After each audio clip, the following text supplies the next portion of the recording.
All right, hey, welcome back to the channel. Just want to do a quick update on my 98 Dodge. Just came back from a road trip. Took the blue truck to South Dakota. Not bad.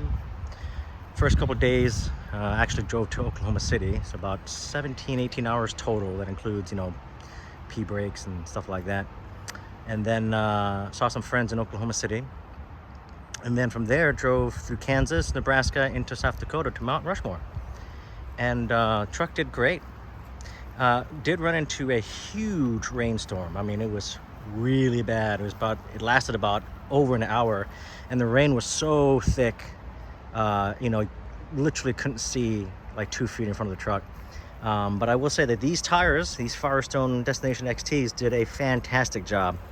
I think I have almost 20,000 miles now on these tires, and I really do like these tires a lot. They did very well. And these are a lighter tire when compared to like a BF Goodrich or a Falcon, etc. So with that said, because it is a lighter tire, the sidewalls are not as, I guess you could say, reinforced. So it's a softer tire, so just keep that in mind. But other than that, the truck did phenomenal. I think the highest fuel economy I got was 24.6 miles to the gallon, and very, very happy with that.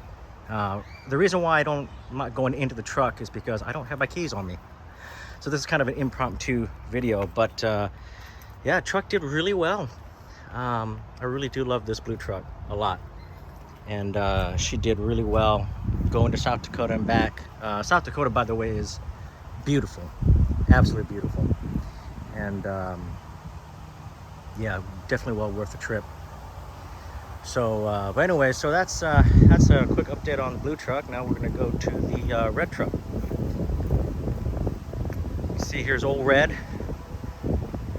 and also really love this truck.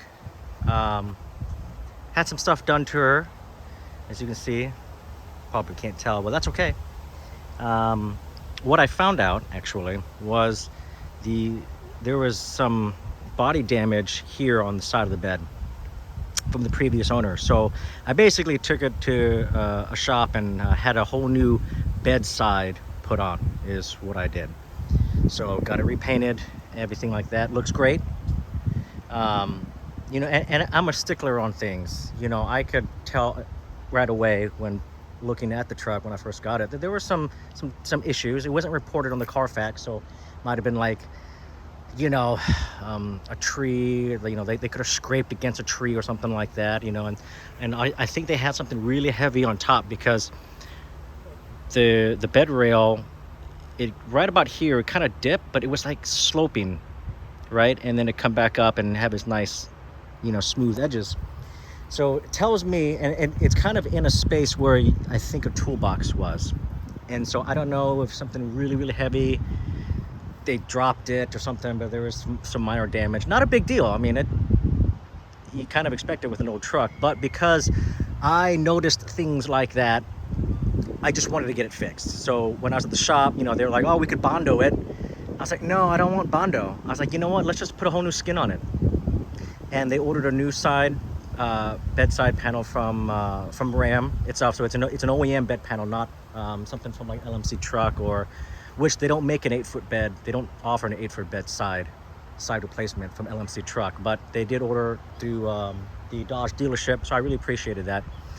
And they did a good job. And let me tell you something, this red has really grown on me a lot. I really do like the red, and it's different because you don't see a lot of vehicles today are just kind of one color. They're like black, gray, and white. So having a red truck, yeah, it stands out, but I like it. It's different. Kind of like my blue 98 is different. So I did have my AC recharged in the red truck. The AC in the blue truck, by the way, man alive, I tell you what, that truck, the AC is phenomenal. It's cold, like real cold. As a matter of fact, doing this road trip, I had to turn the temperature up because it got so cold. So it worked really well. Now the red truck, not exactly. When I first got it, it was great, but I noticed it was getting kind of weak. So I took it to On the Road Again auto repair in Casey, and what they discovered was one of the, I think either one or both Schrader valves on the high and low end was leaking. Very, very little, very, very little. So they're like, well, let's go ahead and replace that. So they replaced the Schrader valves and just kind of recharged the AC system. And when I got it back, man alive, AC is working great. So, but other than that, no major issues. And let me tell you something, these older vehicles, you can expect that. There's gonna be some wear and tear or items, because the truck has low miles, which means it, you know, it sat a lot. And so you're gonna have seals and gaskets and stuff like that just kind of go out. That's normal. And I'd much rather have these older vehicles than anything new. I don't know if you all are paying attention with the planned obsolescence.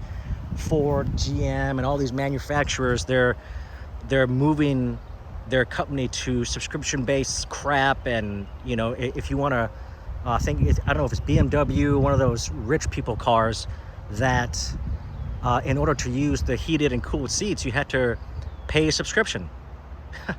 That's ridiculous. The equipment and the hardware is already there, but in order to activate it, I gotta pay a subscription? No, thank you. And with all the computers and sensors and modules in these trucks today, they are failing left and right. These are just, the trucks, these vehicles today are getting way overcomplicated. And let's be honest, people, you don't need this stuff. We're getting to a point where these manufacturers are lobbying against you working on your own vehicle. So I much rather have these older trucks. I do not regret at all getting rid of my 21. I love Old Blue, my 98 12 valve, and I love this 05, this old red, we'll call it, right? They're reliable. I can work on them. And when people think of reliability, I've seen so many videos now. People think I buy a new car and all of a sudden they have to get maintenance done on it, and it costs like $3,000, $4,000, $5,000 on some of these new vehicles just to get an oil change. Yeah, oil change. I saw a video on that. This lady took her car in, brand new, I don't know, Mercedes or something, and I think she was talking about it needed an oil change and some other items, but it ended up being almost $5,000.